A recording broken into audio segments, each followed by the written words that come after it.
Bagian 2. Perlahan, Tari memasukkan roti berbalut tepung ke minyak panas di wajan. Terdengar bunyi mendesis.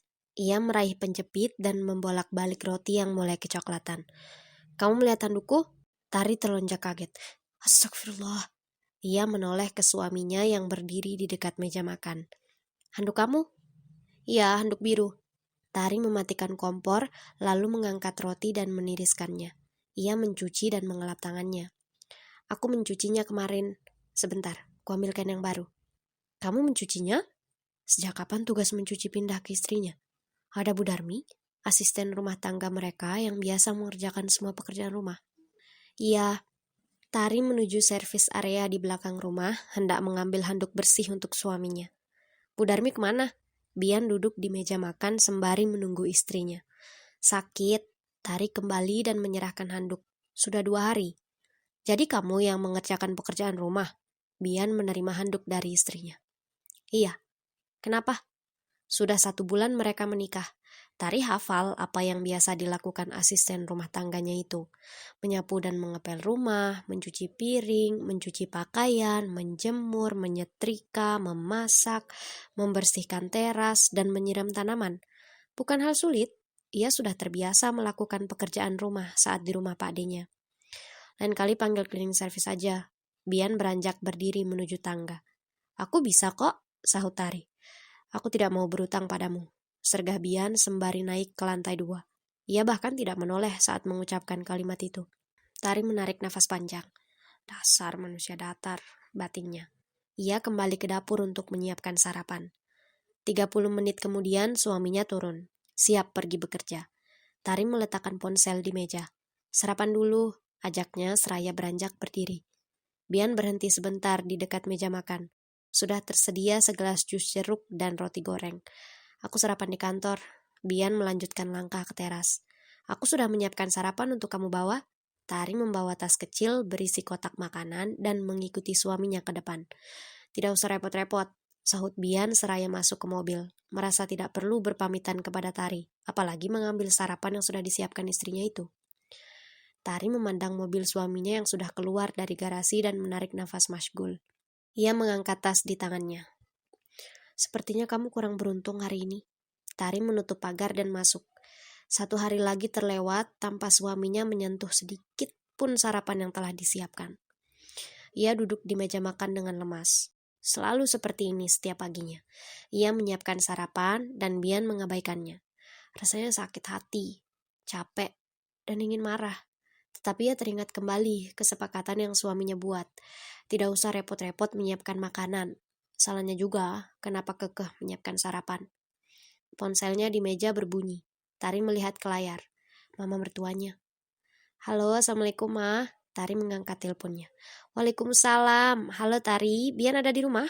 "Udah berangkat ke kantor, Ma." "Pantas saja Mama telepon gak diangkat." "Ada apa emangnya, Ma?" "Enggak, pingin nelpon aja. Sudah lama kalian gak pernah main ke sini. Nanti Tari bilang ke Mas Bian, mah." "Ya udah deh. Kamu udah sarapan?" "Iya, Ma, ini lagi sarapan." "Bikin apa?" "Roti isi, Mah, sama jus jeruk." "Wah, enak tuh Bian dibikinin sarapan tiap hari sama kamu." "Biasa aja, Mah. Kalau aja Mama tahu," batin Tari. "Ya udah, jangan lupa bilang ke Bian ya, main ke rumah Mama." "Iya, Mah. Assalamualaikum." "Waalaikumsalam." Tari memutus sambungan. Ia bersyukur setidaknya punya mertua yang baik hati dan selalu menanyakan keadaannya. Mamanya Bian mengingatkan Tari pada bundanya yang telah meninggal. Ayah dan bundanya bersahabat dengan orang tua Bian. Orang tuanya membantu orang tua Bian yang terpuruk karena bangkrut dan berutang miliaran rupiah. Dengan sabar, orang tuanya terus mendukung orang tua Bian untuk memulai kembali usaha mereka, sampai sebesar sekarang. Saat ayah dan bundanya meninggal, orang tua Bian datang menemui Pak D, kakak ayah, bermaksud membawa Tari dan adiknya Bastian untuk diajak tinggal bersama mereka. Tetapi Pak D menolak secara halus. Bagi Pak D, ia dan adiknya merupakan tanggung jawab keluarga. Apalagi saat itu, ia baru masuk SMP dan adiknya SD. Tari bersyukur mempunyai Pak D dan Bude sebagai pengganti orang tuanya.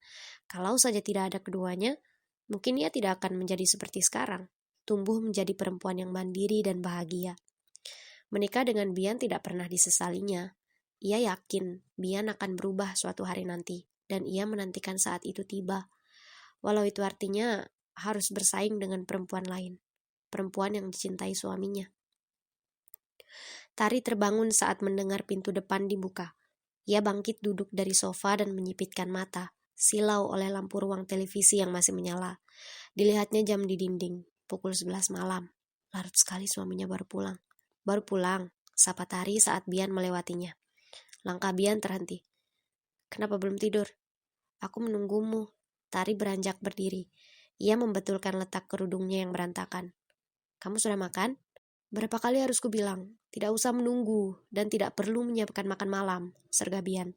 Laki-laki itu sudah makan, barusan ia bertemu dengan Sarah. Mereka janjian di restoran Sunda kesukaan kekasihnya itu. Bian teringat pembicaraan mereka tadi. Ia kembali berusaha meyakinkan Sarah agar menunggunya. Ia berjanji akan menikahi kekasihnya itu, segera setelah ia berpisah dengan istrinya. Hanya 1 tahun, bujuk Bian. Tidak lama. Please. Kamu sudah menikah, Bian. Aku tidak mau menjadi perusak rumah tangga orang, ungkap Sarah pelan, takut terdengar pengunjung lain. Kamu bukan perusak rumah tangga. Perempuan itu yang merusak rencana pernikahan kita, sahut Bian kesal.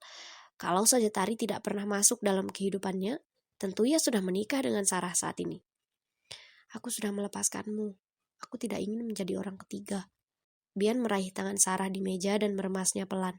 Ditatapnya mata perempuan yang pernah dilamarnya itu. Apakah kamu masih mencintaiku? Sarah tidak menjawab.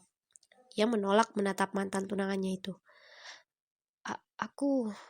Look at me, Sarah. Panggil Bian lembut. Look at me, please. Sarah mengalah. Ia menatap Bian dan melihat kesungguhan di mata laki-laki itu. Aku tahu kau masih mencintaiku. Ya kan? Yakin Bian. Tidak semudah itu Sarah melupakannya. Mereka sudah berhubungan lama dan saling mencintai. Bian berniat menikahi Sarah, kalau saja mamanya tidak menjodohkan dirinya dengan Tari. Sarah ragu, tetapi hatinya tidak bisa dibohongi. Ia memang masih mencintai Bian sepenuh hatinya. Sarah hancur saat laki-laki itu menikahi perempuan lain, walau ia tahu itu karena terpaksa. Answer me, pinta Bian lembut. Please. Sarah berperang dengan hatinya. Sebenarnya ia sudah lelah melawan perasaannya sendiri. Ia masih mencintai Bian. Ikatan hati mereka sudah sangat kuat. Setiap hari Bian meminta, membujuk, dan merayunya. Lama-kelamaan hatinya luluh. Ia tidak kuat lagi. Tidak pernah sedetik pun Sarah melupakan laki-laki itu. Akhirnya ia mengalah. Kepalanya mengangguk pelan. Aku akan menunggumu, bisiknya. Ia tahu akan ada konsekuensi dari keputusan yang diambilnya. Tapi ia tidak peduli. Hanya ada Bian di pikirannya saat ini. Bian tersenyum senang. Ia akan berjuang untuk bisa lepas dari Tari agar dapat mewujudkan keinginannya menikahi Sarah. Tunggu aku. Hanya 1 tahun. Tidak lama, janji Bian. Sarah kembali mengangguk. Cinta membutakan. Tidak tahu lagi di mana yang benar dan salah. Asalkan tidak ada yang menghalangi jalan mereka untuk bersatu. Aku mau tidur. Bian menuju tangga. Tidak perlu menyiapkan sarapan lagi besok. Mata Tari terasa hangat. Ia mengikuti punggung suaminya yang menghilang di balik pintu saat Bian masuk ke kamar. Ia menyeka pipinya yang basah. Bodoh. Sudah tahu Bian akan mengabaikan. Tetap saja ia berlaku seperti istri yang patuh. Menyiapkan segala keperluan suaminya, walau laki-laki itu tidak pernah peduli. Sampai kapan ia akan bertahan? Tari meletakkan piring berisi nasi goreng dengan telur mata sapi di meja. Setelahnya, ia menuangkan teh hangat ke muk. Kamu masuk ke kamarku? Tuduh Bian seraya menuruni anak tangga. Ia menatap istrinya tidak suka. Berani sekali Tari masuk ke kamarnya. Jelas-jelas ia sudah melarang. Tari tergagap. Ia memang masuk ke kamar suaminya, tetapi hanya untuk mengambil pakaian kotor dan sedikit bersih-bersih. Perempuan itu tidak tahan melihat petiduran dan meja kerja yang berantakan. Ia mengambil inisiatif untuk membersihkan. Maaf, Bu Darmi tidak masuk lagi kemarin. Aku hanya mengambil pakaian kotor dan sudah ku bilang tidak usah mengurusi urusanku, sentak Bian. Tari menjengit. Tidak pernah ada laki-laki yang menaikkan suara kepadanya, bahkan Pak D. Bian mendesah kesal. Kalau Bu Darmi masih belum masuk, telepon jasa cleaning service. Sudah ku bilang, aku tidak mau berutang padamu, tegas Bian. Setelah mengatakan itu, ia meninggalkan istrinya. Tari tidak mengikuti suaminya ke teras kali ini. Ia hanya memandang Bian sampai menghilang. Tidak lama, terdengar suara mobil dinyalakan. Ketika ia melangkah ke depan, mobil suaminya sudah pergi. Ia menutup pagar seperti biasa, lalu masuk dan mengunci pintu. Dengan langkah gontai, Tari menuju sofa dan menghempaskan tubuh di sana. Kesabarannya sudah mulai habis. Ponselnya berbunyi. Tari melihat ke layar. Sahabatnya, Ami. Halo, sapanya tidak bersemangat. Assalamualaikum. Waalaikumsalam, jawab Tari. Lama saja, Bu, canda Ami. Tahu deh. Kenapa? Suami lo bikin ulah lagi? Sahabatnya itu memang tahu kondisi sebenarnya pernikahan dirinya dan Bian. Ia menjadikan Ami sebagai tempat curhat. Ngapain lagi dia kali ini? Ami ikut merasa kesal. Tari mendesah. Kayaknya gue udah capek ngadepin dia. Lagian udah gue bilang lo masih aja ngeyel. Apa gue ikutin aja maunya dia? Maksud lo? Pisah? Bukan, kesepakatan yang pernah dia buat. Gue udah bilang dari dulu, kalau dia maunya begitu ya udah. Tapi gue merasa jadi istri durhaka. Ya ampun Tari, justru dia suami durhaka.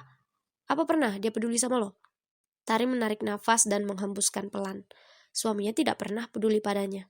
Udah, ikutin aja maunya gimana. Justru dengan begitu, lo jadi istri yang patuh sama perintah suami.